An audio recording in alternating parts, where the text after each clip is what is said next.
exciting session for you all. Different take on it, lots of faces, lots of examples. I think will be a whirlwind of great inspiration for you today as you head into or beginning your spring break in your district.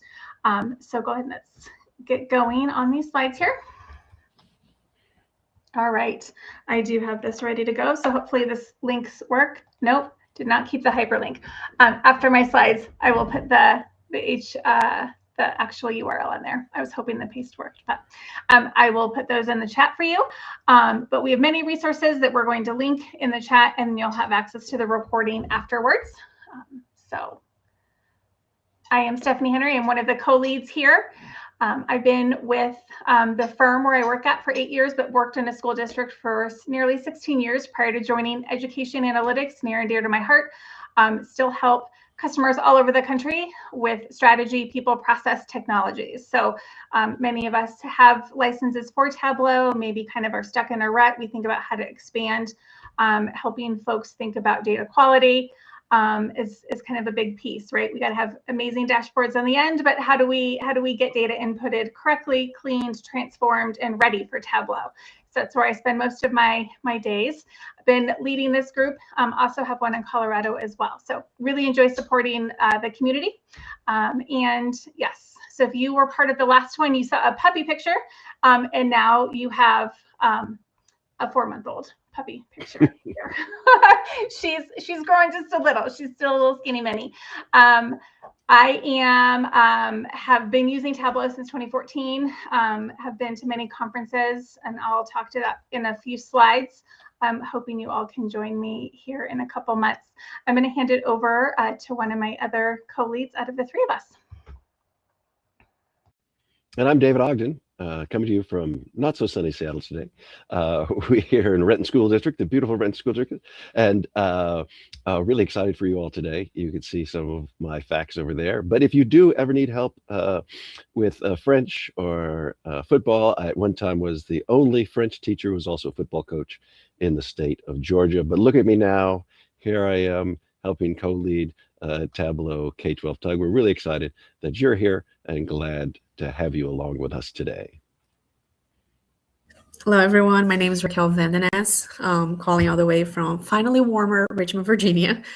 I've been in education for a bit over 10 years, going from the classroom to working with data and technology. And I've met Tableau in 2021 and just absolutely fell in love with all the capabilities and everything that Tableau can do. Fun fact about me, I love traveling and trying new foods. Been to 19 countries and hopefully to go 21 soon. Okay, and so here are some important upcoming events. March 19th, we actually have a spring break collab with other TUGs. So if you would like to join, that's March 19th, and here is the link. We also have Tableau Conference coming up May 5th through 7th, and the K-12 networking event also taking place during the conference. And our next meeting would be June 10th. We're still looking for topics, so if you have something that you're really interested in, just please let us know. So on the topic of conference, hopefully we will see many of you out there. If you're headed out, let me know. We're going to make sure that we connect while you're out there. Make sure that you're also watching for the online. Not everything is a one-to-one, but they do post many of the content out and stream it. So make sure you stay connected. Even if you didn't get authorization to travel, you can still connect in many ways. So lots of activities, hands-on sessions if you're there. Again, there's a big party, lots of activities. But please know that if you're not going, doesn't mean that there's not ways to connect. So again, just make sure you're checking that website and registering for the online capabilities. If you, I'm sure you've been getting registration notices from Tableau in your account executive, but please note that there is a generous discount that's given to the education industry. So make sure that you are using those codes. I believe there's still the draft letter so you can forward on to your leadership team for the reasons why it's so valuable to attend. As you had seen in my intro slide, I've attended almost all of them, obviously, except not the one during COVID since 14. Very valuable, very, very valuable. Tons of conference sessions, but even the networking ability is just amazing. So many great people just willing to share and connect. So definitely worth the travel. Yeah, and let me tell you, this really is a great discount. Now it's Seattle, we have 10% sales tax, so it cost me $770. But it really is a great discount for those who are in public institutions. If you're joining us from a public college or from a state educational association, a state educational agency, anything like that, this is your price. And it is really fun to meet people there. Fabiola asks if there is any information about the K-12 networking event. What happens is that there will be a EDU meet and greet, and we'll be part of that. I don't know if Stephanie, you and I maybe will create something additional, or maybe just to kind of go out on the town. Sometimes Plant Moran sponsors something, but we'll see how that works out. We are. We've been working with Tableau, so it'll be our 3rd year hosting it. So if you've been out before, it'll be at the same amazing venue. We've already secured the same site. We secured it last year. So on the 5th, there'll be a happy hour. It's usually starting around 4:30. We just have to work out the details. Come join us for 60, 90 minutes. Food, some appetizers, some drinks, conversations with K-12 friends. So we will formalize an invitation and send that out. The account execs are going to help make those connections. And if you haven't seen anything, just reach out to me. We just have to work out the logistics. But we do have the date reserved. And like David said, there's usually during the conference set times where we can all come together. And I know David and I like to connect, and so we can always meet for lunch or breakfast, or if there's not a planned event on a different date, I think all of us would be happy to get together. I think that often happens with a lot of the K-12 folks. If you're traveling by yourself or 1 or 2 people, it's great to connect with folks and have friends while you're traveling. Yeah, who else are you going to find at the Tableau conference that likes to talk about student information systems, right? Yeah, we're your people. And it is a great event, and it's within walking distance to the conference and all that sort of stuff, thanks to our sponsor, Plant Moran. So today is not just a rainy day in Seattle, it is also a holiday for those who are the Hindu, where you get to throw fabulous colors at each other. And here we have a couple of Tableau public dashboards or stories about holiday. You can see them here in the chat. Tell me which you like better. You like the Let's Celebrate Holi, or you like the whole DataFam colors? The whole DataFam colors is a great place to find the wide variety of palettes and things that are available to you. Give us your choice right here, left or right, Holi or DataFam colors. Throw in the colors or celebrating the holiday. Holi, okay, there we go with DataFam. We've got one of each. Thank you, thank you.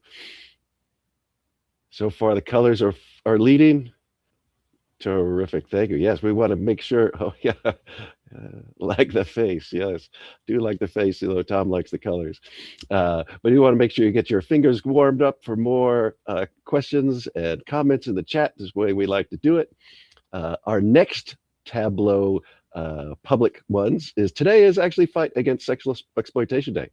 In the news these days, sometimes an uncomfortable topic for folks, but today's the day. And so want to make sure we've got highlight these Tableau Public. On Tableau Public, you can see so many terrific visualizations. Some of our presenters today have put things on Tableau Public, and so we've got that going on too. And last but not least, it is Equal Pay Day. Let's make sure we fight for that equality, Equal Pay Day. As you can see on the left, we have the fun hex map of the United States. A good way to demonstrate the United States sometimes in equal proportions. And then on the right there, we've got the gap between men and women, still trying to close that gap since I've been born, which is now, I'm a fire horse. I was going to do fire horse for people, but we're going to do, so I want you to know I'm a fire horse. I was born in the year of fire horse, years of the fire horse as well. Just wanted to throw that out there. But Equal Pay Day, we're happy to celebrate that as well. We'll keep on moving on, and we'd like to have your announcements. Is it a special day for you? Tell us what's going on. Do you have a birthday, anniversary? Is there a Tableau opportunity that you have for others? Put it in the chat. What is today for you, or this month? Gotta have some March birthdays out there. I'll share mine. Sunday was St. David's Day. Any Welsh people out there? My name is David. Always celebrate St. David's Day. Leeks and daffodils and the dragons, rugby. Oh, happy birthday to Stephanie this month, celebrating another year around the sun. Oh, terrific, Tom. You're presenting visualizations at a conference next week. That's great. Congratulations. And Aisha says, this month will end Ramadan. Yes. Hope you have a good celebration at the end of each day as well. Getting some food and liquid in your body at the end of at sundown. Barak Ramadan. Oh, somebody's got Jennifer says their district is hiring a CIO for the first time. Terrific. Hopefully they'll be also a great Tableau fan, as Jennifer is. Okay, well, if you have some special things and you just want to keep them hidden to yourself, we celebrate you, and we're glad that you're along with us in this data community. We do have fabulous prizes today. Glad you're here. Make sure you know that we're going to be giving away 2 $25 gift cards to the Tableau store, where you can buy some socks, mouse pads, things that are $25 or less. If you are not eligible to win, let me know. I'll take your name off the board. And if you need to be less than $25 and you win, just let me know that as well. These gift cards are from the Tableau store that is going away. So this particular one, you want to act fast, because this particular Tableau store, they're changing stores, and the one store is not going to give the credit from the other store. So this store, you'll need to use your gift card by March 16th, but no problem. As others who are on the thing have known, previous winners know, I send it out right away. I've got it ready for you to go when we do those 2 different wheel of names. And the wheel of names we'll do shortly, but so you know. Oh, it doesn't show up in the, I have to pick a different tab. Never mind. I'll show you the wheel of names later. But first, we're going to do the K-12 Community Spotlight. Today's guest, at first I quote from Jessica Kenji Brown Jackson. Sometimes it's not fun to be in the spotlight, but today we have with us a man who has been in the spotlight before, Bo McCready. He is a data visualization expert. He was last year's Iron Viz champion. It was really fun to see him and meet him last year. He himself has his own Bo Knows Data. Now, Bo, are you a specialty person, like athlete? Or do you do like Tableau and cooking, or Tableau and marathon running? Yes, absolutely. And I appreciate you understanding the reference to, I feel like I've learned that the Bo Knows references work for anyone over the age of 30 and completely confuse everyone else. But yes, totally. Or is just an Auburn fan? Yeah. Oh, perfect. Perfect. Go War Eagles. Well, Bo, tell us a bit about yourself. How did you start out? And I understand that you actually worked in a K-12 district, so student information systems are not a stranger to you. Yeah, absolutely. So, this is. I'd like to think this is still at least somewhat my community. This is, absolutely the world I came from, where I learned Tableau and where my career started. So, I earned my doctorate in educational leadership and policy analysis at the University of Wisconsin, and I started my career working in the central office for the Madison Metropolitan School District in 2012. And maybe a month or 2 after I started there, I received the district's first Tableau license. My boss, who was our CIO at the time, said, "Hey, I heard this Tableau thing's pretty cool. Figure out what you can do with it." And I will forever be grateful for that, because 14 years later, it has kind of launched me on a career journey that I never would have imagined was possible when I was in ed school. So yeah, it's been an awesome ride. Been working in Tableau for 14 years now. Did about 10 years in education, working for different central offices in Wisconsin, and then down here in Texas as well.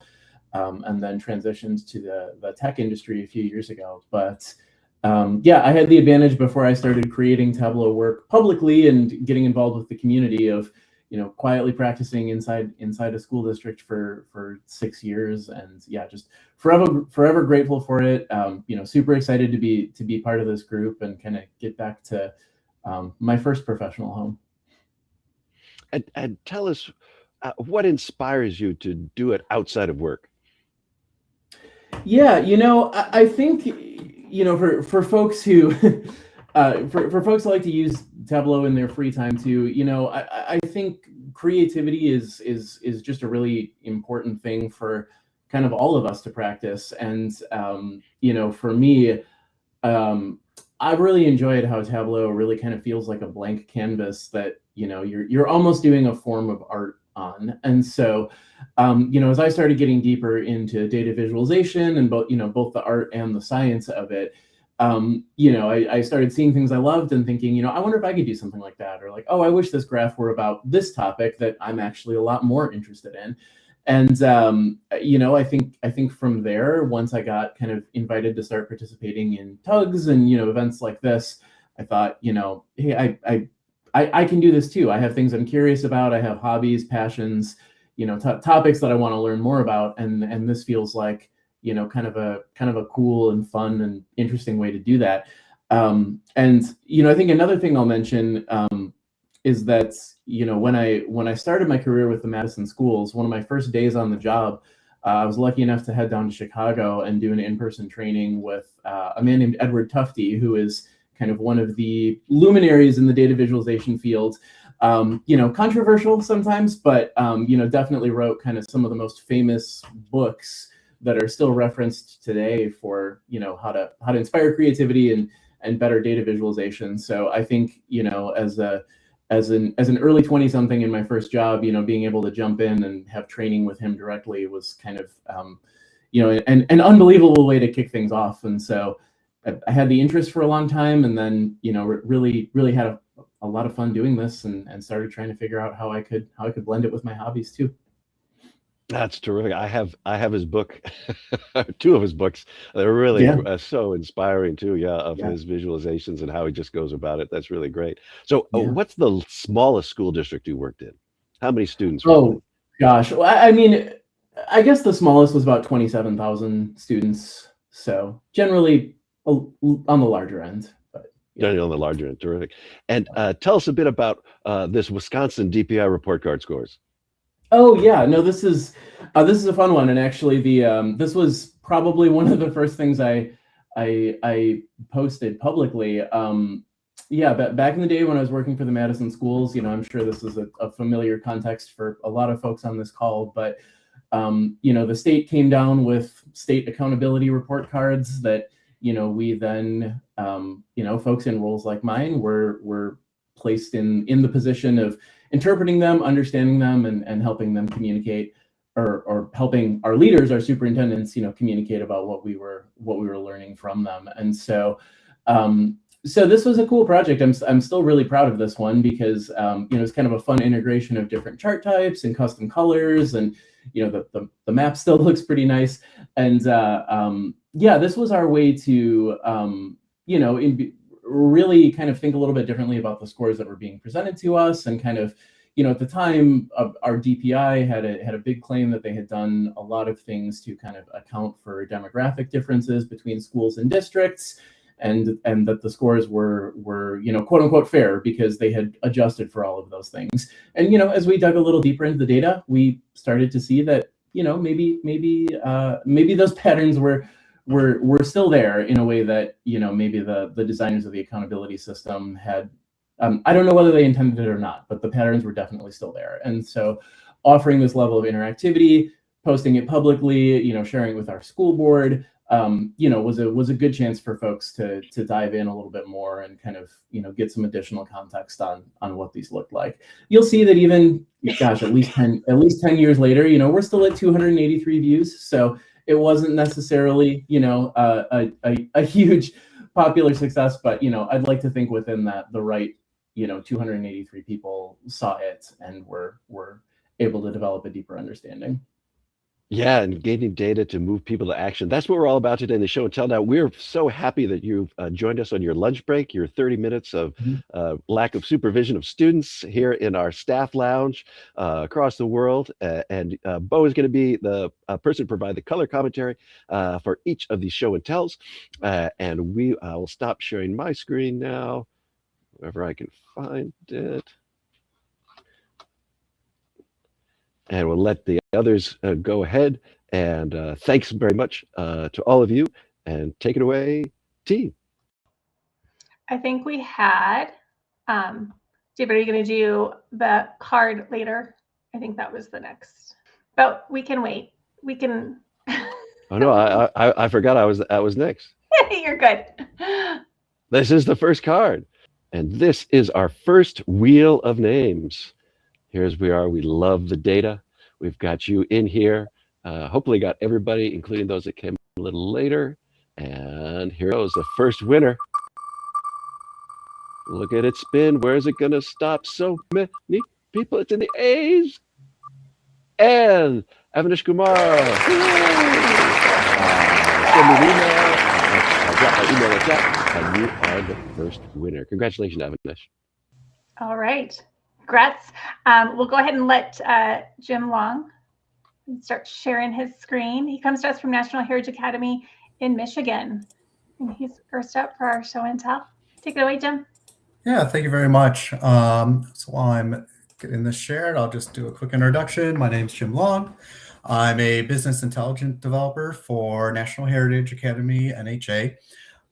We are a charter management organization. We service about 67,000 students across 103 schools across 9 states.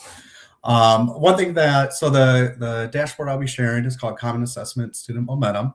So of all the students that I mentioned that we service, we do administer common assessments across all of our schools. Generally, a student will take a common assessment at least once per week, sometimes twice a week. In weeks 9, 18, 27, we have I would say a higher stakes common assessment that we call an interim. And those interims, we've done a lot of work of linking to the probability of being successful on the state test. But where we were lacking was the in between those weeks. So from weeks 1 to 8, 10 to 17, so on and so on. We were losing some of the intervention, the students that were needed for intervention. And so that's kind of the context of where this dashboard comes from. Kind of going from this from top to bottom. The top of this dashboard is really to give our school leaders context. So this dashboard is meant for principals, for deans, and then also for our directors of school quality, which oversee anywhere from 6 to 8 schools.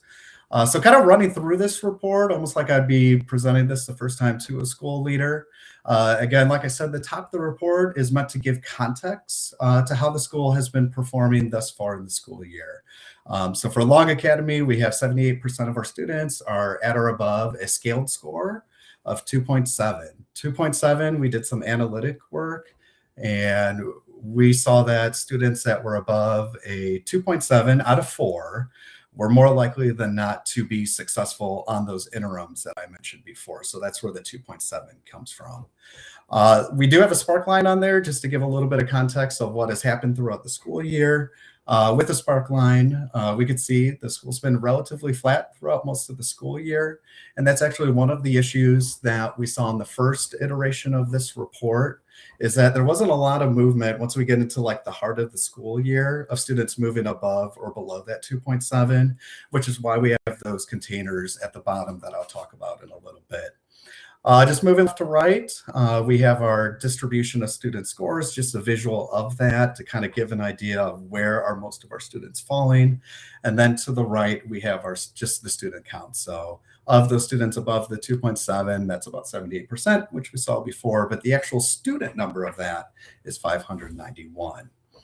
Now, the main purpose of this dashboard, like I mentioned before, is to really identify students within certain time periods of the school year instead of just looking at the school year as a whole. We did have requests that we wanted to look at 2 different lengths of time or time periods. We had some school leaders that said, I want a really, really tight window. If I introduce something at the school, I want to see, is that having an effect? And I want to see if it's having an effect quickly, in case I need to make adjustments. And then we wanted a longer term trend. So we settled on 6 weeks. So how is a student doing in a 6-week period? Now for the containers, we wanted to start with almost like a band, just a number. And then as we moved to the right, we wanted to give more context to each of those individual qualities. I'm going to use the 6-week trend at the bottom. So for the 6-week trend, we are looking at the student's performance over 6 weeks, and we're comparing that as to what we expect the student to do based on the common assessments that they've taken. So our first number, the 25%, at the school, we have 25% of the students that are scoring above expected based on the common assessments that they took during the 6-week time frame. Moving to the right, though, we're now distinguishing what type of students are we talking about. So at the top of the dashboard, we talked about students were above that 2.7 or students were below that 2.7. And what we wanted to do was to break out of those two groups, which students are performing above expected and what students are performing below expected.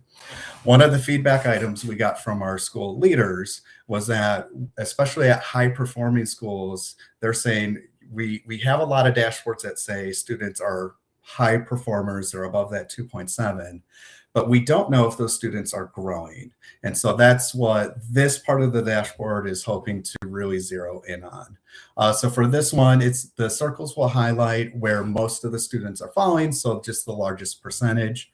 In this case, 44% of the students are above that 2.7 and they're performing at or above expected. To be able to drill down a little bit more, because we're still at school level, we do have that breakdown by grade. You can switch between seeing it at the 2-week or by the default seeing it at the 6-week. Staying with the 6-week, one of the things I can notice as a school leader, if this was my school, is that 3rd grade is significantly lower than all of the other grades. So that might be an area where I want to zero in on. You can click and drag to view multiple grades at once, or you can just view one grade. So I'm going to stick with the 3rd grade. When you click on a grade or when you click and drag, the entire dashboard is going to update to reflect that selection. So now I can see all the information for 3rd grade. 3rd grade has 80% of their students at or above 2.7. So that's a really high number. But again, we only have 5% of those students that are performing above expected over the past 6 weeks. So even though they're high performers, they're still performing below what we would expect them to at this point of the school year. And then just to call out to that highlight did change. So 59%, now that's our largest area, students above that 2.7, but performing below expected. The action part of this dashboard then comes at the bottom. So I've identified 3rd grade is an area of concern. I've identified it's the students above that 2.7 are performing below expected. So I can come down now to the student table and I can filter to those selections. So we have it at 3rd grade already because I selected above. I could filter to a specific class if I wanted to, but right now I just want to see all my 3rd graders that are at or above that 2.7. And then I want to see the 6-week trend that is trending down. So we'll say below expected. And so doing that, now I have a list of all the 3rd graders that are above that 2.7 and are trending down. I could change my sort too. So maybe I want to see the student that is the most furthest away. I don't know if that's grammatically correct from what they're expected to be at. So I'm going to change the sort to that. So that would mean student 291 is now the furthest away in 3rd grade from their expected growth. I can click on the student if I want to see those details. So clicking in will bring now the student history over the past 9 weeks or so. I can see their class, so I can identify that teacher as well. The last thing is, it's not in this dashboard, but usually we provide an Excel download for our school leadership as well for when they're meeting with those teachers during O3s. But we have found that principals and deans are now starting to use our dashboards live during those O3 meetings instead of just relying on the Excel. I felt like I bulldozed through that. Hopefully I kept it under my 7 minutes, but I think that is the end of it right there. Yeah, no, that's terrific. So now, Bo, give us some thoughts about this. I put in the chat some things that I liked. Hope our audience also puts in the chat some things that you like. Thank you, Jim, for that great explanation. Give us your thoughts, Bo. Yeah, absolutely. So first of all, I just want to say, right away, visually, this is really, really top-notch work. There's really strong use of color throughout this project, but at the same time, you've also used different techniques to kind of multiple encode the information as well. So, you have color, but also bar height, or you have a label, or kind of all these other things to make sure that we can understand things in multiple ways. I also, I appreciate here how you've included graphs without axes. I think that can feel like a bold choice sometimes. And I think, the first time you make graphs where you turn those off, it can feel a little risky, but, you're not losing any information here, and it definitely makes the design, a lot cleaner that way. I think too, another thing you've done really, really nicely is, with your color palette at the top here, but then also with the blue and orange, you've kept those colors having a consistent meaning, throughout the product. And so that's going to reduce our users' mental load a lot. I know that if I see blue, I can generally understand what blue is going to be referring to. And I think that kind of thing is really good. Lots and lots of nested stories within this. You just had a chance to demo those on video as well, but it's always fun when there's a dashboard where you have your high level story, and then kind of the more you interact, you dig deeper, learn more. The way you've nested that, I think, works really, really well here.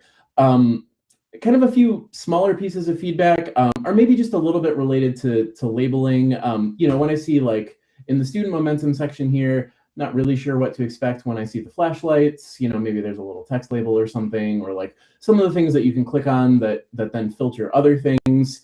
Sometimes a quick little note to let people know that that's expected behavior, might be helpful. I think with the filters that you've used in this project, really good, really useful stuff. Personally, when there's a lot of filters with a lot of options, I like using that little apply option, or the apply button that you can select when you're building those. This dashboard is pretty fast, pretty responsive, but if people are using kind of multiple selections a lot, those kind of little pauses as you're navigating through the filters, can kind of add up. So I acknowledge that one's personal preference, but I might consider trying it. Also, there's date ranges referenced here, things like week 19, 2-week averages, previous week. I think even adding a little note to just kind of remind people, and these are the days that I mean, along with that could help as well, especially if things get kind of, screenshotted and, dumped into slide presentations, and then someone goes back later and, is not really sure when that thing came from. I think that can be a nice little touch too.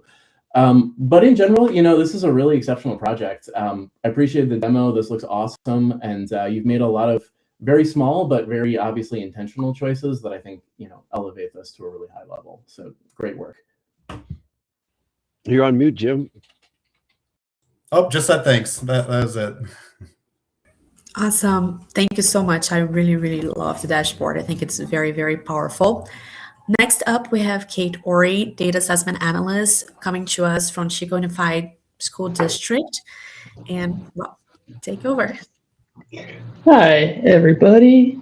So I, as you said, come from a school district in Northern California, and we have about 12,000 students, and this is our grade exploration for our secondary sites. Our district admin needed a way to look across all 3 junior highs and 2 high schools and spot grade trends, not just to answer the questions they already had, but to surface the problems they didn't know to look for yet. And that's what this is for. Just a quick note, because there's a lot going on here.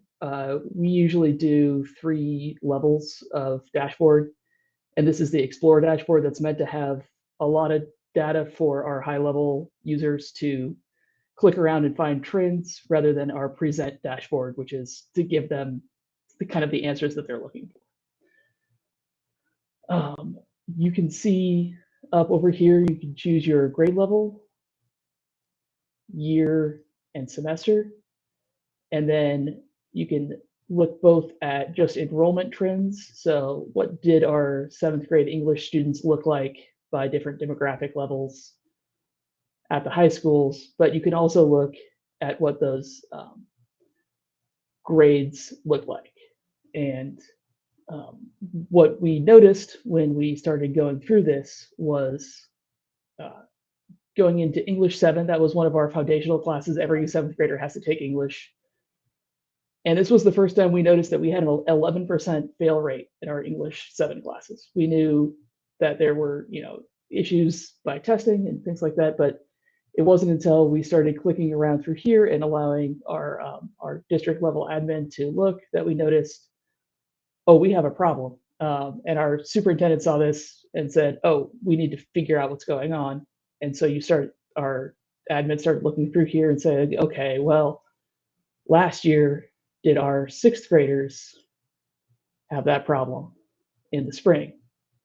No. So they can go through and they can kind of figure out step by step what kind of problem we have. Is it a single class or a single school that has this issue? Is it all of our schools? Is it a testing issue? Did the curriculum change? Things like that. We can also look through and say, okay, of all of our students with Fs, how many of them are socioeconomically disadvantaged? How many of them are special education students? How many of them are in our variety of demographics that we look at versus how many of them aren't? And we can compare that across the way. We can also look at how last year's 8th graders did in their English classes versus how this year's 9th graders did in their high school classes. So we can compare schools, we can compare across time, we can see our enrollment trends and our grade trends, and all of this is presented to our high-level district admin who are used to exploring through more complex data and tracking along the way of what they're looking for as you go. It's kind of designed so that as you click through, when you're filtering, it sticks on there so you can see specifically, I'm looking at 8th graders, 25, 26 in the fall, and I have all of these choices to go through. We can also see how many students in general are receiving grades and the various levels. So we have 86% of our students scored at least one A. So we can also see our overall grading patterns. We can see what does that look like in our English classes. We can look at honors versus our standard class and see what those grading trends look like. So it's built so that we can answer the questions we already have, but that we can also kind of dig in and find trends that we weren't expecting and look at a variety of different issues.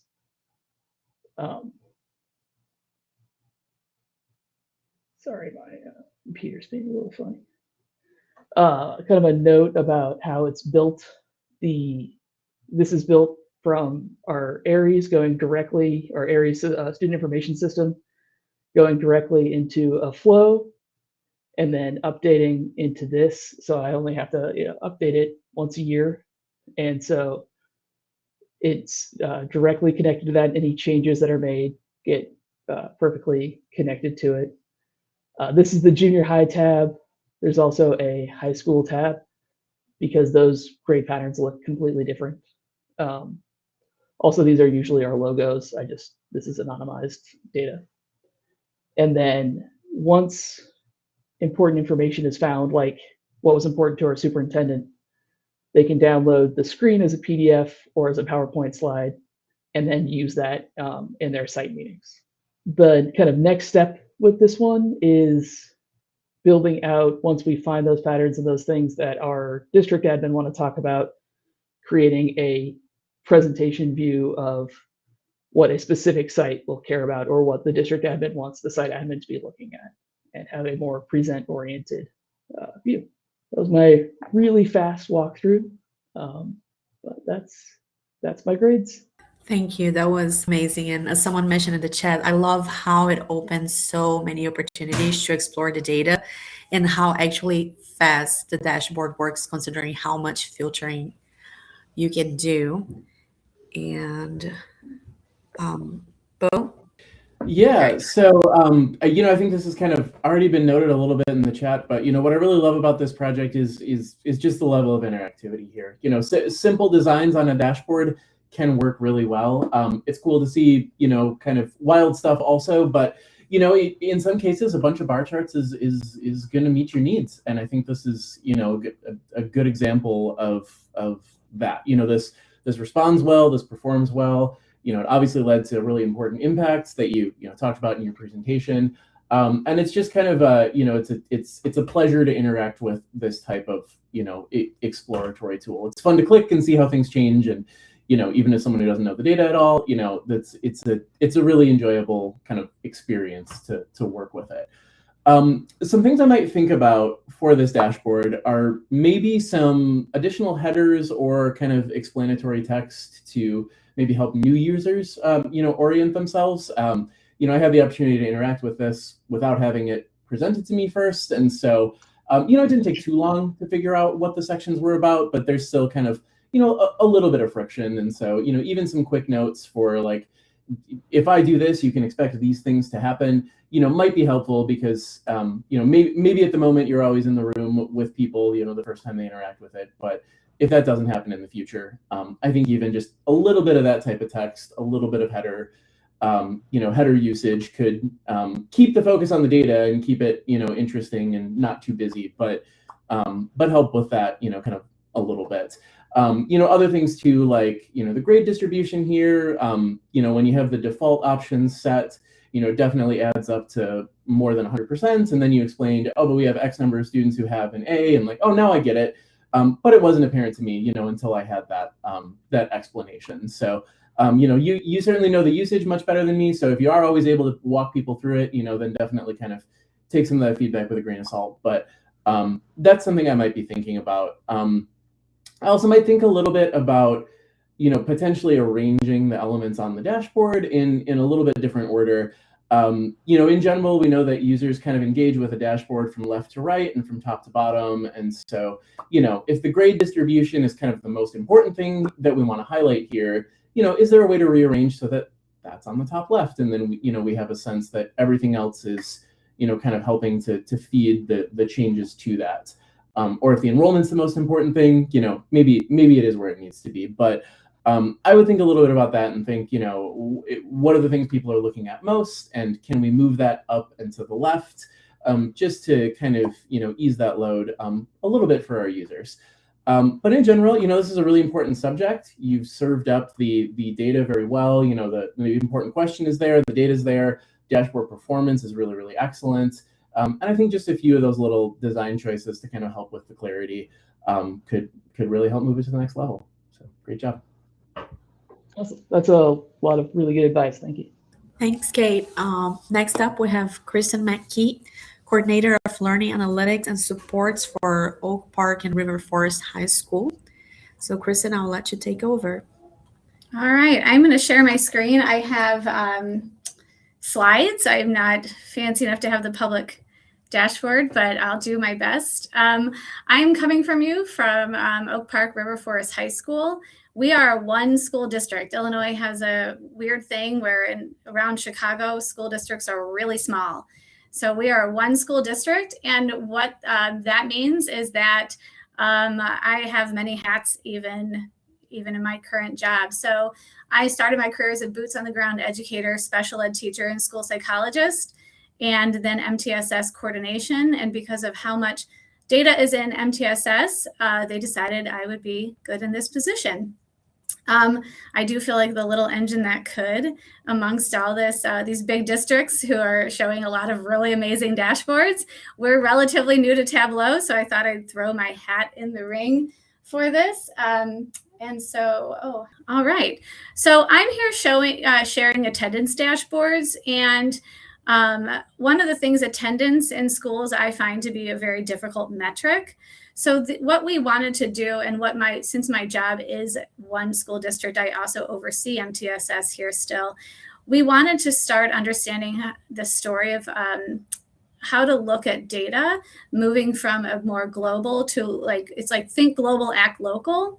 So one thing we're doing is monitoring our tiers. So using the attendance work model and the state defined definitions of the attendance calculations, we developed this dashboard so that our leadership team and our district and building leaders can understand how does our student body look as a whole. And then you can't really see it, but underneath this is a table where we have student information. And if you click on one of the colors, just those students pop up. So if they wanted to see which students are in that 4% chronic absence, severe chronic absence, they could do that. And then they have 3 years of data on those students. So they could see 3 years of the calculations to see if this is a student who has always chronically been absent, or is this a student whose years going differently. So the bottom year is our current, it's the current to date. And so you can see we're slightly doing better this year. And I don't know if people are familiar with attendance works, but they have thresholds on how to define attendance success. The next, we use parameters to filter out for different demographics. One of the things at Oak Park, we are a very equity focused school, but we do have a lot of opportunity gaps. So we are consistently looking at how we serve different populations across different demographics. This one you could see I had to block out a little bit because it was student privacy related. But I will say, after listening to Bo talk and listening to everybody, I was like, I've been thinking maybe this should be a filter, because when you filter for race, there's a lot of different bar charts. When you filter for different, more singular demographics, you can, it looks a little bit different. But what this does is help us understand across our different groups how our different populations are impacted by attendance, and are there areas that we need to be aware of from an equity lens that we need to focus on more. So again, we look at all the different demographics in this way. So any feedback on how to improve this visualization would be welcome. One thing I wanted to point out was that you can see, I don't know if you can kind of see it, but up in the right-hand corner, we have an eye icon. And one of the things about working in a single school district is that everybody has a voice, and that's wonderful, but everybody wants information, right? So one of the ways we do that is we put in in the eye icon, all the definitions and all the information that people want from the dashboard. And one of the important things about this one is that we are using the state-based calculation for the attendance tier groups. And then, and that helps people understand, what do we mean when we say satisfactory? What do we mean when we see chronically absent students? And so this helps people know that they can go in that one area and get that information. This is another way our school looks at attendance, and our state looks at attendance, which is our average rate of attendance, the ADA. And what we do now for this one, we can monitor and understand what months are impacted differently, and do we have a certain month. So, one of the things is this February, you can see we actually had a pretty good month compared to the last 2 Februarys. January was pretty average, which is surprising, because the weather in the Chicago area was brutal in January. So that's actually a really good thing. So this helps us understand month to month and then year over year. And so it helps us, again, look at these big picture trends. So again, with my job, I don't want to just look at big picture trends.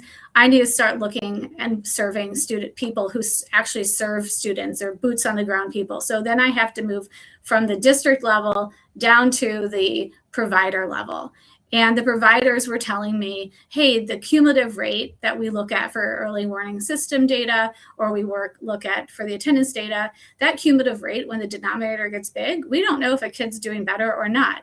So we developed the 15-day short-term attendance rate. So service providers can look and see if a student has been improving over the past 3 weeks, or are they flat, or are they declining? And so the users of this dashboard are people who actually are working with and serving students. That's why you can see there's many filters. There's a lot of different ways that people can filter for and find their list of students. They can export it or they can just follow up on it. And the only other thing I will point out in my little icon, I have to make sure people know and that this is actually not the state dashboard. We use two different attendance rates, and this one is called total missed instruction, or as we lovingly call, butts in seat. This means that any code that a student has been missed, that instruction will count against them in the rate. So you have to kind of know it when you're looking at the two different dashboards, but it's really the audience that it's impacting. So for early warning system, we want to see any missed instruction because missed instruction is going to impact how students perform. So that is something important that we want to make sure that our teams know as well.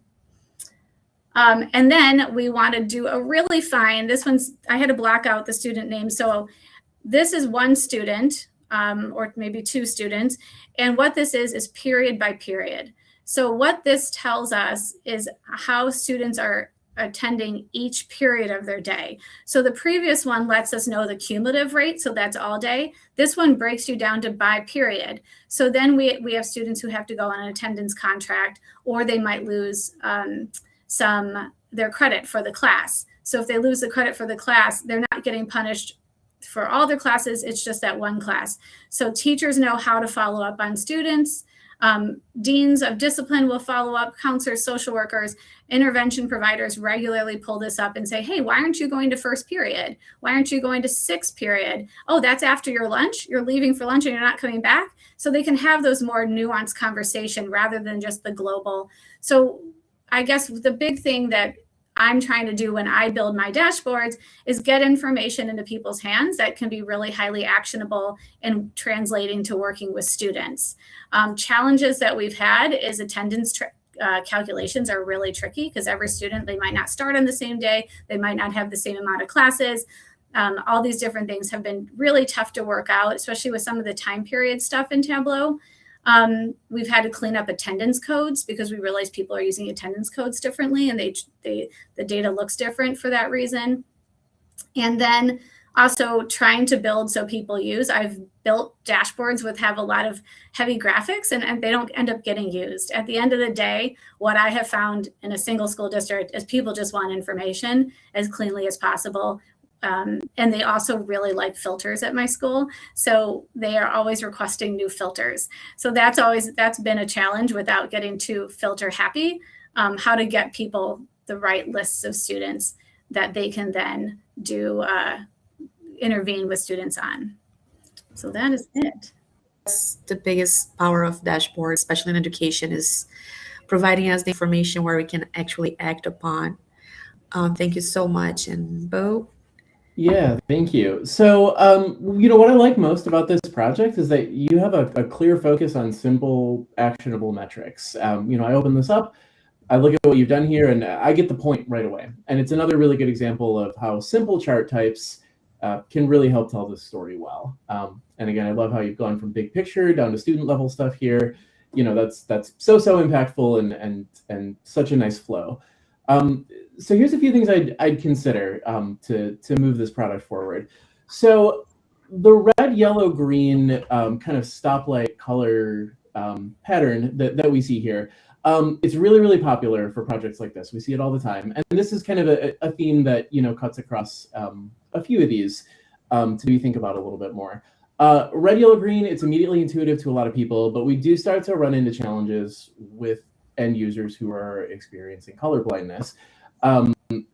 I found that this doesn't tend to come up as quickly in education because we do know just demographically it tends to be a female-dominated field, and rates of color blindness are like 5 to maybe 10 times higher. So sometimes it can take a little bit longer for these kinds of things. But when we're using red, yellow, green to encode information, it can be really hard to distinguish what we're looking at sometimes. And so as this expands to more people, more users, things like that, definitely something to be aware of. And that's why you're going to see a lot of designs in the Tableau space using kind of blue and orange instead, because those are maybe a little friendlier to users with vision differences. They're very easy to distinguish for basically everyone.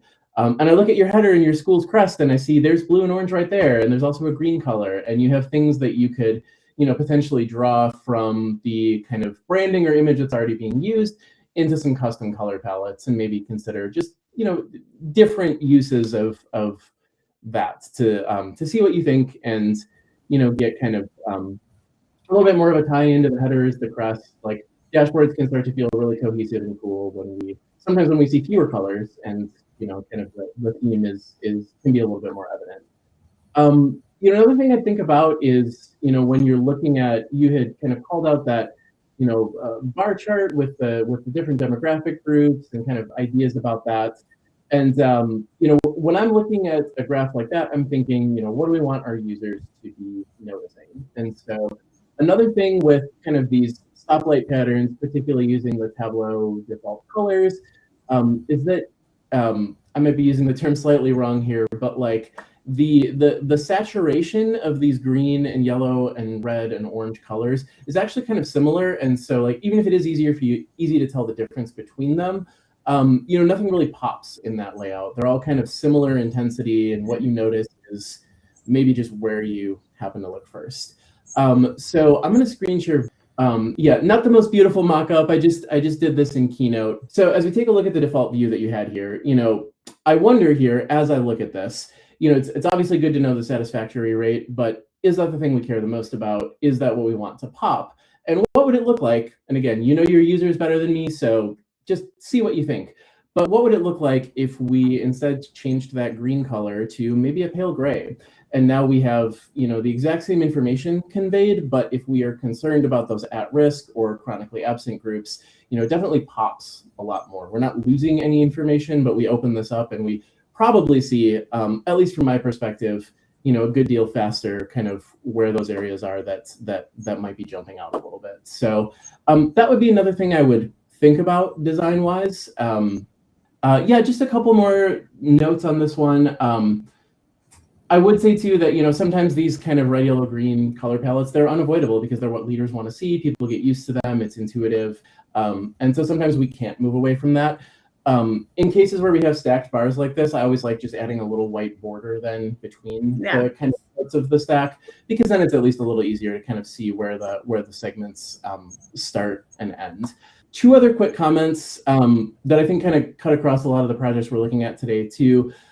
Anytime we have text tables, I always like to think about ways that we can elevate those with little visual hints. And if I see 75 in one row of a table and 50 in the next one, it takes a while for me to process kind of the difference between those things. I know it's not too hard, but at the same time, Tableau has ways that we can have like kind of little pale bars even behind those numbers that kind of help people see even a little bit quicker, like this is a lot more than that.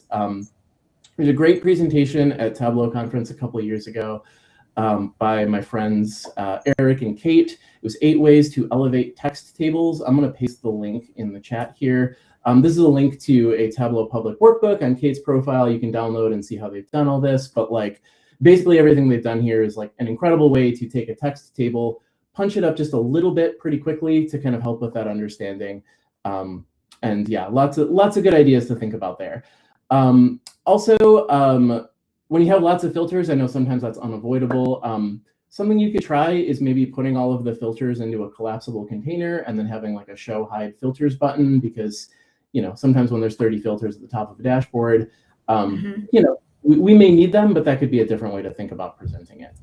But in general here, super useful and impactful set of projects here. This is really, really well done.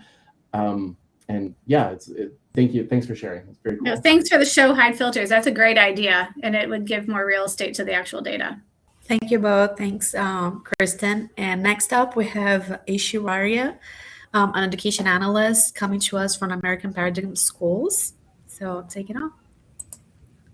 Hello, everyone. So I'm an education data analyst at American Paradigm Schools. It's been roughly 2 years that I've been with APS, and I'm fairly new to education. A little bit about my school district. We are a K-12 charter management organization located in Philadelphia. We have 4 charter schools under us with approximately 43,000 students. And sorry, my bad, 4,300 students. We are a diverse group of population with 23 spoken languages, 28% special education population, and 84% economically disadvantaged. Our commitment is equity and excellence for all learners while celebrating the uniqueness of our communities. So the topic that I'll be discussing today is course tracking, and the dashboard that I will be presenting is on digital programs. For those of you who are not familiar with this term, digital programs is edtech learning platforms that provides a personalized and adaptive instruction to students. They are aimed at closing the learning gaps. And the purpose of this dashboard was our district uses 5 core digital programs, and all of them had their own websites to track the usage. And every time anyone wanted to look at all of them, they had to go visit different websites. So the school leaders wanted one place where they can track the usage fidelity of different programs across different grades, across different schools. And that is how we came up with this dashboard.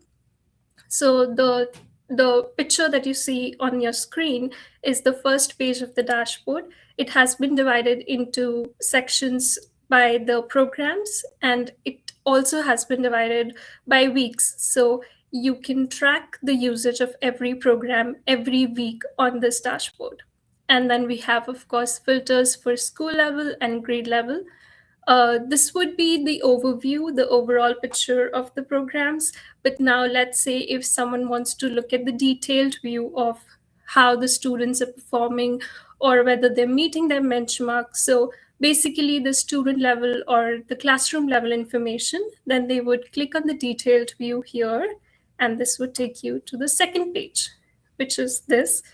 The columns that you see here are all buttons to navigate to different programs. So these, if you click on these, they will take you to different dashboards by themselves. And these dashboards are standalone dashboards for all of the programs that we use at American Paradigm Schools.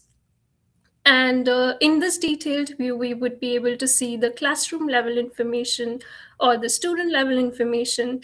And this becomes very important for teachers to progress monitor their students and to look at how their class is performing in general. So that is why we came up with this detailed view. And we have created this detailed view by using URL actions on Tableau. So we had published all of the dashboards and then connected them with the URL actions in Tableau itself. These dashboards are presented to our school leaders during the weekly meetings so they can track their school progress over time. And then the principals and the deans share these dashboards with their teachers so that they can track their students' progress over time. And a good thing about this is weekly updated, so they would track the usage fidelity every week. These dashboards have had pretty good impact on our district. The impact would be broadly divided into 3 categories. At the student or the school level, this has allowed the stakeholders to track their progress towards their quarterly goals.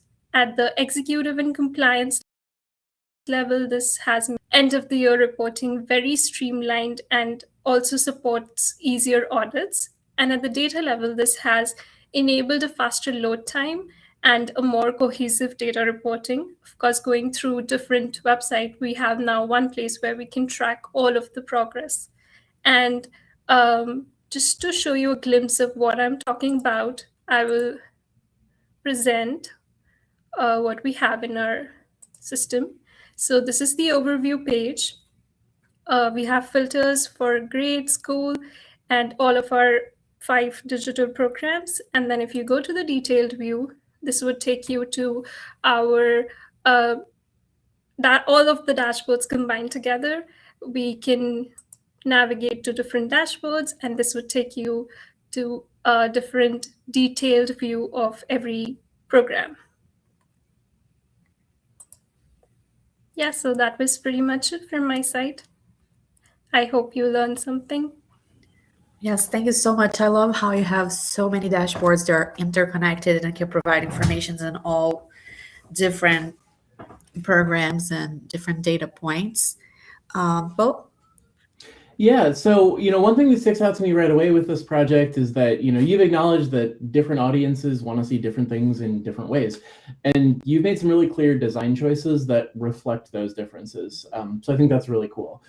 These dashboards are clean. They're really labeled well, and they look really easy to work with. So every graph here, I know what I'm looking at and why, and yeah, just very kind of intuitive in general. You've also done a lot of really interesting things to add some visual variety here. So there's bar charts, line graphs, and pie and donut charts in what you've shown here. And there's also a variety of colors that help to draw attention. So it makes it interesting to look at, and it draws people in that way. A couple things I wonder about are potentially making things even a little bit easier on your end users by having colors have a consistent meaning at least as much as possible. So like looking at the view that we have up now, so that orange color, there's 2 times where it means % with usage, and then there's 1 time where it means average minutes, and then there's 1 time where it means the 10th grade completion percentage. So these things are labeled, so I don't think it's necessarily confusing, but at the same time, if there are opportunities to use colors to kind of draw those through lines intentionally, I think that could be cool. I also again, love the use of color here. I wonder too, since you're kind of already playing with color within the titles a little bit, it could be a fun way to think about encoding information a little bit more as well. So even this very first graph at the top here, so you have your blue line for meeting usage, and then your orange line for usage, and then you have the floating Tableau color legend kind of next to that at the bottom left. Could be interesting to try a header where you take the word usage and make that orange, and then take the phrase meeting usage and make that blue. You could then potentially remove the kind of Tableau native legend, and it's just kind of a fun way to kind of use that space and color to not only be visually engaging, but then communicate that information in even a little bit different way. Another thing I take a look at is whether the pie and donut charts within these dashboards are communicating the information the way that we want to. I think pie and donut charts are super underrated. So I always enjoy seeing them used in ways that are cool here. But when I look at the kind of the Lexia Core 5 dashboard, where you have those donut charts with the white circle and the text in the middle, those orange and red slices, if I'm doing my mental math right, those metrics add up to a lot more than 100%. And then on the pie chart, there's metrics that add up to less than 100%. And so I like those chart types as a way to add variety. But I would encourage thinking about, using them for part to whole relationships, or things that are going to add up to 100 or show proportions. And if we're comparing a couple things instead, sometimes the bar graph does just end up working a little bit better. But in general, there's a lot of cool stuff, really rich information here. It's super clear what you're presenting. And I think kind of a little more of that intentional use of color, and making sure that we're matching the chart type to the data that we're trying to present could help elevate these even more. But awesome work. Thank you so much. Okay, it took me a while to find my unmute button. One more time for a gift card as we go along. We got a couple more presenters. We hope you can stay. We've kind of overstuffed here, but they're all so good. We don't want to miss anything. Jennifer, we might flip you around before Ginny, just because you haven't had a chance to present before. But first, let's go to this wheel of names. And the next $25 gift card winner is... Oh, sorry, Carolyn, it just jumped over to Timothy. Timothy, must be present to win. Let me know if you're there, and I will send you the gift card. All right, so we've been trying to catch up on the side. I don't know if everyone's catching some messages. We're going to switch. We were going to have Jenny go. We have 3 more to go. So I'm going to have Jennifer actually take over the screen. We're going to have her go, and we're going to see if Jenny and Priyanka can come back and do this again. And maybe Bo, or maybe the winner of TC26 would join us. I would love to get your feedback if you found this kind of round robin valuable. Took a lot of coordination, thanks to David and all of the volunteers. So if this is of interest to you to do this again, we can plan it, but of course, we're going to need your input. So put in the chat if you found this valuable, and I'm going to hand it over to Jennifer. Thank you.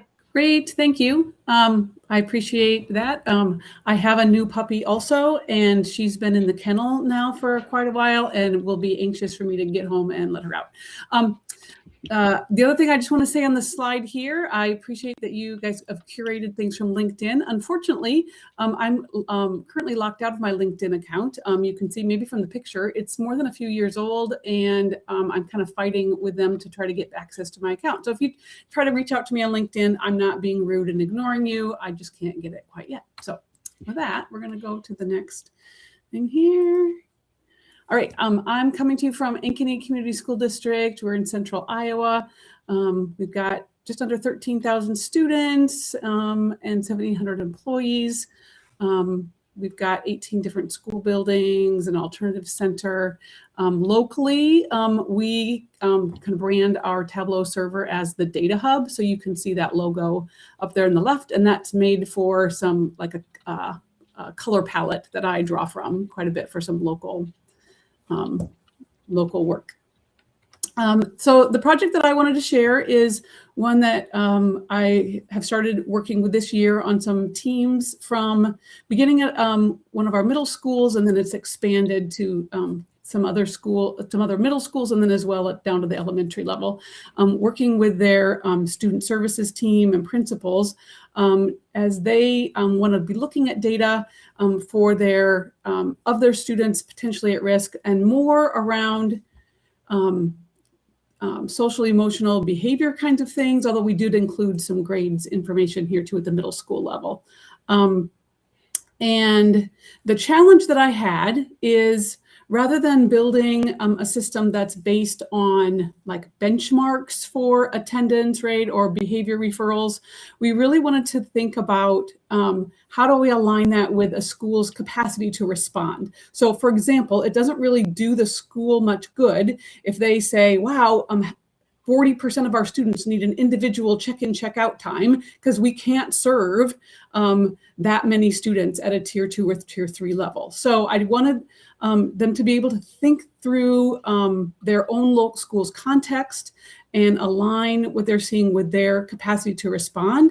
And but I couldn't do that with 18 different schools. I can't have 18 individual dashboards for every school needing something different. So my solution to that, to also make it be sustainable, was to agree on a common set of risk factors and then use a set of parameters that allowed each school to set their customized risk levels, that then they can use the custom view feature in Tableau, on the Tableau server to share those. This was a new adventure for me in doing more of these parameters. It represented some growth on my part in that way. So let me get into the actual workbook and we can talk about how that works. I update the workbook theoretically, or the schedule we're trying to get to is that every 6 weeks, I'm updating the information that's there. So right now we're looking at information from the end of semester 1 because we're 6 weeks into semester 2 right now, and this will get updated later this week because teachers are busy entering grades right now. So for this particular middle school, they have some filters here to look by grade or by team, but they could go, back to other places and see what did our distribution look like at these other times of the year. And then so these the parameters here are set so that they can decide what counts as high risk or some risk for each of those factors, and then adjusting those obviously changes how many students fall in each of those categories. So for example, if I say like for majors, no, that's not maybe a good example. For minors here, if I say that, to be considered high risk, like 7 or more is what we're going to consider, that drops that number of students that fall in that category here. And then it calculates a total risk score. So every time there's a student flagged as high risk for a factor, that counts as 2 points, some risk as 1 point. And so in this case, these 6 colored boxes, potential highest risk score that a student might have would be 12. Then we're doing the total by risk score here. That's what's showing then also based on the parameter down here. What do we say as a school is going to be our tier 3 minimum risk factor score? How do we think of our top 5% of students? What would that be? And then what would be our tier 2 minimum score? That's what is showing here in the yellow, and then down here. And then now, Bo, I'm very sensitive to the idea that you just talked about yellow, green, and red. So I'm going to have to think through that a little bit. You can see, though, I did try to use color a little bit for these ones because it's part of my palette to correspond to which parameter they're adjusting. The only last thing I'll say about here, this SEL risk level, that's in gray because it doesn't actually count in towards the formula because not all students take our SEL screener, the survey, since we need parental consent for that. So teams would get that figured out. And then if they wanted to see who the students are in each of those, they can use go to this dashboard and see, which students and their levels, use the filters. I find that teams, once they've been able to figure out the scope of need in their school, then they can come here and download or see the data color coded this way. But also I have another one without the color that's just more optimized for download. So they could say, okay, narrow down the group of students and then export from this view into a spreadsheet. And then that's where they work with it there to add notes and things as a team. This last tab that's on here, this office visit detail, we're using a metric that they calculated. Students can go, if they decide they want to need to go visit the nurse or the counselor throughout the day, how many times are they doing that? And then they wanted to have a little more detailed visit for those students. Are they going into the counselor's office, the nurse? What did they say their purpose was? So that's what that one does. The only other thing I'll put out here, and maybe you have a good, or the frustration for me here, is I can set the format of the like attendance information to be a decimal at only 2 points. But when it comes into the parameter, because that's feeding in automatically when the workbook opens, you can see it's this ridiculously long decimal that nobody calculates attendance out to that bar. And I haven't figured out how to make that not be so long yet. So, all right. That's all I have for overview, but I welcome your feedback. Awesome, thank you. So this is a really cool project. There's a lot of nice interactivity here with all the parameters you've included. The tab that's optimized for download. Again, I know that is often a pain point as we're developing dashboards, but it works really well. It's very cool. I think my only feedback there is whether, these are single option filters right now. Do you want a multiple option filter with an apply button or something like that? But if it's working for your end users, definitely not something you'd necessarily need to change. So the summary page here, my first take when I look at this, there's definitely a lot of colors. You have done something really clever here, the way that you have done the kind of borders around the tables themselves versus the borders around the parameter controls. That's great. That's kind of an instant visual through line. Like when I talk about using colors with intention to communicate something, really, really nice example. So very well done there. I do wonder, we do have some cases here of kind of the same color being used multiple times. Personally, if I were using green to mean low risk, I probably wouldn't also make office visits green. Maybe there's kind of a different way to communicate that. But again, not necessarily a problem. Things are clearly labeled here, and that's just kind of personal preference. I think along with that, these tables here, again, useful, clear information. I look at these really big differences between 1 and 7 and 91, like for example, in that major behavior risk level. And I think, okay, when I'm looking at that in text, kind of the huge difference between those numbers maybe doesn't appear to me right away. could be another example. I'd linked earlier in the chat kind of the potential of using bars within tables, just kind of a little subtle background to give that visual hint. I think this could be a really great place to do that. I think for the parameters here, the way that you tied together kind of the table with the parameter, again, is really nice. You could maybe consider putting the parameter control kind of right under the table that it's controlling, or even in kind of a little pop in, pop out window. But you know that better than me. If your users are kind of very frequently screenshotting the part on the left and putting that in slides or something, I definitely wouldn't do that. I think also you mentioned kind of the bar graph at the top left here with kind of the red, yellow, green, colors to indicate the proportions here. I think that, this is a case where I do want to say too, like, I know sometimes red, yellow, green is unavoidable, and I don't think it's necessarily something we should never use. David shared in the chat earlier kind of a really beautiful red, yellow, green breakout that is a little more, friendly maybe, but I think this is a case too where you could actually stick with those colors, but instead of having a stacked bar here, maybe you do 3 bars side by side that are kind of labeled low, medium, high risk. And then you get the double benefit. When you set the parameters in such a way where that red slice is really small, you don't have the number.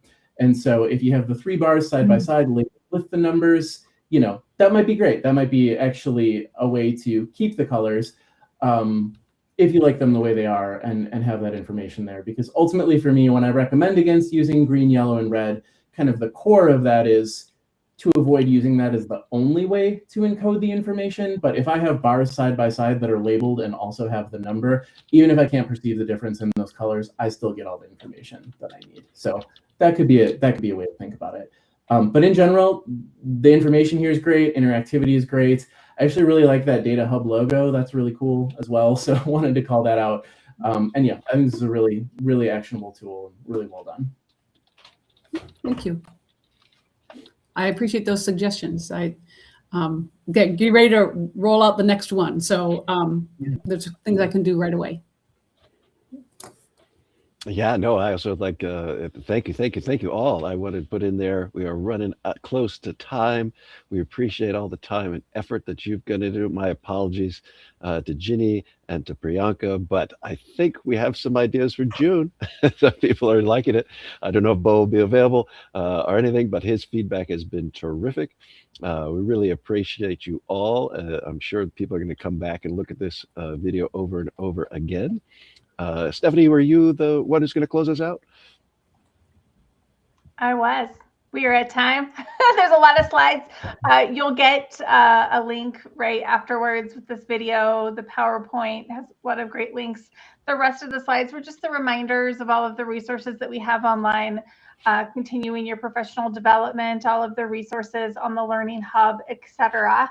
And then just stay engaged with us, reach out to us if you're wanting to share. If June doesn't work, know that we have a lot to plan for the next school year. And all of the great feedback has been much appreciated today. Thank you, Bo, and all of the presenters today. I know it's vulnerable to get out here and to share your work and to have someone comment. And I think you all handled it with grace. And hopefully everyone else kind of took something away and can begin to apply it on their current work or any work that they're planning on working on this spring and over the summer. So thank you all for joining. We appreciate you all being here with us and engaging in that chat conversation. And enjoy the next couple months, hopefully to see you in San Diego at TC26. Thanks all. Thank you.